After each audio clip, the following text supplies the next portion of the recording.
भारत की आत्मा अगर आज भी कहीं अपने मूल रूप में जीवित है, तो वह सिर्फ बड़े शहरों की ऊंची इमारतों या तेज रफ्तार जिंदगी में नहीं, बल्कि उन शांत पहाड़ियों, घने जंगलों और बहती नदियों में है, जहां समय थमसा गया है। उत्तर प्रदेश और मध्य प्रदेश की सीमा पर बसा चित्रकूट ऐसा ही एक स्थान है, जो सिर्फ एक धार्मिक या पर्यटन स्थल नहीं, बल्कि एक जीवित इतिहास है। यह वह भूमि है जहां रामायण आज भी सांस लेती है, जहां वनवास केवल कथा नहीं बल्कि जीवन शैली बनकर सामने आता है। यहां कदम रखते ही ऐसा लगता है जैसे आधुनिक दुनिया पीछे छूट जाती है और मन धीरे धीरे शांति की ओर बढ़ने लगता है। चित्रकूट नाम अपने आप में गहरी अर्थवत्ता समेटे हुए है। चित्र यानी विविध रंग और कूट यानी पर्वत, अर्थात रंग बिरंगी पहाड़ियों की वह धरती जहां प्रकृति ने अपनी पूरी कला उड़ेल दी है। यहाँ की पहाड़ियाँ केवल पत्थर नहीं हैं, वे मौन साक्षी हैं उस इतिहास की जिसने भारतीय सभ्यता की नींव रखी। हर मोड़ पर पेड़, हर रास्ते पर मिट्टी और हर हवा के झोंके में कोई न कोई कहानी छुपी हुई है। चित्रकूट आँखों को जितना सुंदर लगता है, मन को उससे कहीं अधिक गहराई से छूता है। रामायण के अनुसार प्रभु श्री राम ने अपने 14 वर्षों के वनवास का सबसे लंबा समय चित्रकूट में बिताया था। यही वह धरती है जहां उन्होंने राजसी वैभव छोड़कर तपस्वी जीवन को अपनाया। यही भरत उनसे मिलने आए, सिंहासन लौटाने के लिए, और यही राम ने मर्यादा का पालन करते हुए राजपाट को अस्वीकार कर दिया।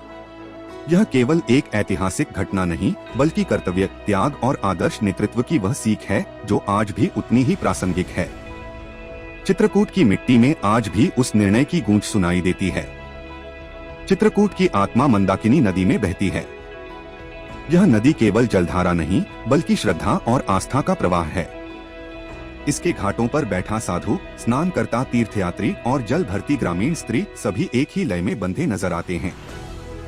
मंदाकिनी शोर नहीं करती, लेकिन उसकी शांति बहुत कुछ कह जाती है।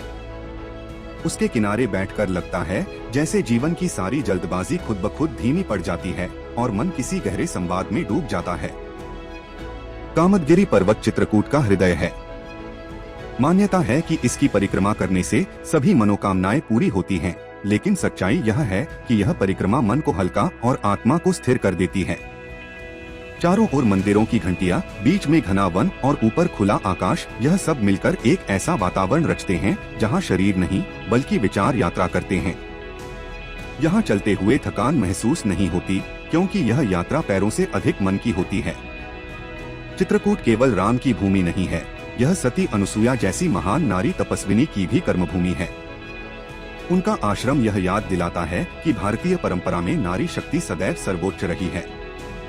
अनुसुया का तप, उनका संयम और उनकी साधना यह सिखाती है कि वास्तविक शक्ति शोर में नहीं, मौन में होती है। इस आश्रम की शांति कमजोर नहीं, बल्कि भीतर से मजबूत बनाती है।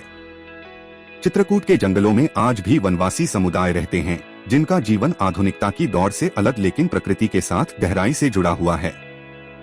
उनके लिए जंगल संसाधन नहीं, परिवार है। कम साधनों में संतुलित जीवन जीते ये लोग हमें बताते हैं कि समृद्धि का अर्थ केवल धन नहीं होता। यहाँ का वनवासी जीवन एक ऐसा सच है जिसे कैमरा कैद कर सकता है, लेकिन पूरी तरह समझ नहीं सकता। ग्रामीण चित्रकूट आज भी मिट्टी से जुड़ा हुआ है। यहाँ दिन सूरज के साथ शुरू होता है और मेहनत के साथ ढलता है। किसान खेतों में काम करता है बिना इस चिंता के कि कोई उसे देख रहा है या नहीं। यह जीवन अभिनय नहीं, यथार्थ है। यही सादगी चित्रकूट को अलग बनाती है, जहाँ विकास की जरूरत है लेकिन अपनी जड़ों को खोए बिना। शाम होते ही रामघाट पर जलते दीप चित्रकूट की पहचान बन जाते हैं। आरती की ध्वनि, बहता हुआ जल और अंधेरे में तैरती रोशनी, यह दृश्य केवल आंखों के लिए नहीं, आत्मा के लिए होता है। यहाँ न कोई प्रदर्शन है, न कोई दिखावा, केवल भक्ति है।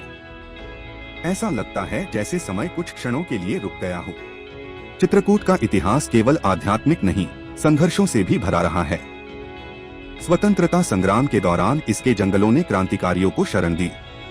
ये पहाड़ियाँ केवल साधना की नहीं, बल्कि साहस की भी साक्षी रही हैं। यहाँ की खामोशी में एक अनकही वीरता छुपी हुई है। आज चित्रकूट आधुनिकता की दहलीज पर खड़ा है। सड़कें बन रही हैं, सुविधाएं बढ़ रही हैं, लेकिन सवाल यह है कि क्या इसकी आत्मा सुरक्षित रह पाएगी।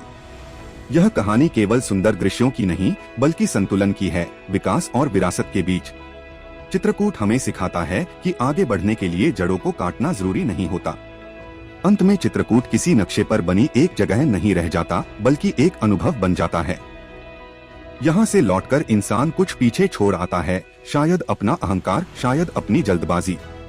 कैमरा बंद हो जाने के बाद भी चित्रकूट चलता रहता है, क्योंकि वह धरती से ज्यादा मन में बसता है।